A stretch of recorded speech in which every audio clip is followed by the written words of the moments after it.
ধর্ষণ ও নিপীড়নের বিরুদ্ধে বাংলাদেশ প্ল্যাটফর্ম থেকে আমাদের আগামীকালকের কর্মসূচিগুলো ঘোষণা করব।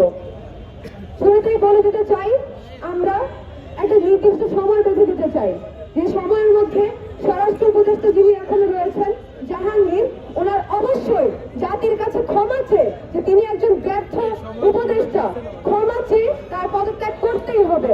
তিনি গতকালকে রাত্রে যে ঔদ্ধত্য দেখালেন এই প্রেস ব্রিফিং করে, ঢাকা বিশ্ববিদ্যালয়ের মিছিল বাইর হওয়ার পর, আমাদের কর্মসূচি ঘোষণা করার পরও, সেটার জন্য তার ক্ষমা চাওয়া লাগবে। তো প্রথমত আগামী 24 ঘন্টার মধ্যে স্বরাষ্ট্র উপদেষ্টা সারা জাতির কাছে, এই আন্দোলনের প্রত্যেক অংশজনের কাছে, প্রত্যেকজন জুলাই গণঅভ্যুত্থানের প্রত্যেকজন অংশগ্রহণকারীর কাছে ক্ষমা চেয়ে পদত্যাগ করবেন।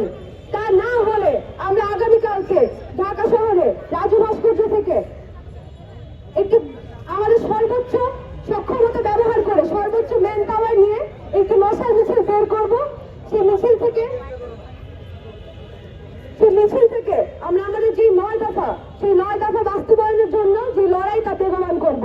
এবং একই সাথে আমরা ঢাকার বাইরে যে 63 জেলা রয়েছে, প্রত্যেক জেলার, প্রত্যেক পাড়ায়, প্রত্যেক শহরে, প্রত্যেক গ্রামে, প্রত্যেক মহল্লার মানুষদের, শিক্ষার্থীদের, শ্রমিকদের আহ্বান জানাতে চাই, এটা আপনার বাঁচার লড়াই, এটা আপনার মা বোনের বেঁচে থাকার লড়াই। আপনারা আপনাদের মতো করে গণপ্রতিরোধ গড়ে তোলেন, আন্দোলন গড়ে তোলেন, আমরা থাকবো আপনাদের সাথে। সকলকে ধন্যবাদ। দ্বারাই তারা আজকে এখানে শাসন করতেছেন, কিন্তু তারা একটা দিক, তারা সম্পূর্ণভাবে তারা যে দায়িত্ব পালন করার কথা, তাদের যা প্রতিহত করার কথা, যে দমন করার কথা, তা করতে ব্যর্থ হয়েছেন। আপনারা জানেন, একটু আগে আমি এসে বলে গিয়েছিলাম, আমরা একটা নির্দিষ্ট সময় বেঁধে দিয়েছিলাম, যে আপনারা যদি জনগণের সরকার হয়ে থাকেন, আপনি যদি জনগণের স্বরাষ্ট্র উপদেষ্টা হয়ে থাকেন, আপনি যদি আরেকজন হাসান মাহমুদ না হয়ে থাকেন, তাহলে আপনি এখানে বের হয়ে আসবেন, এবং যারা উপদেষ্টারা রয়েছেন তাহলে আপনারা বের হয়ে আসবেন এবং আমাদের সাথে সরাসরি কথা বলবেন। আমরা দেখতে পাচ্ছি, আপনারা দেখতে পাচ্ছেন, আমাদের পিছনে পুলিশ ছাড়া, সবুজ রং ছাড়া আর কিছু নাই। এমন অবস্থায় ধর্ষণ ও নিপীড়নের বিরুদ্ধে বাংলাদেশ প্ল্যাটফর্ম থেকে আমাদের কঠোর কর্মসূচি ঘোষণা করা ছাড়া আর কোনো পথ বাকি নাই। নাসিফা আপু যেমন বললেন, এইটা ভাই খালি আমার একার বা এইখানে যে কয়েকজন আছেন তাদের লড়াই বা আন্দোলন না, এই দেশের 50%, এই দেশের 8 কোটি মানুষের আন্দোলন এটা। উপদেষ্টা শারমিন মুর্শিদ, উনিও তো একজন নারী।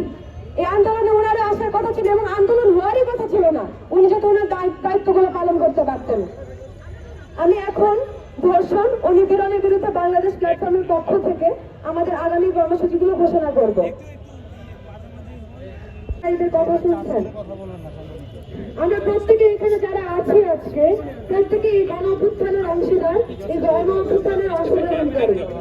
এই যে স্বরাষ্ট্র উপদেষ্টা বসে আছেন, উনি আমাদের রক্তের উপর দাঁড়ায় বসে আছেন। শহীদ নাফিসার, শহীদ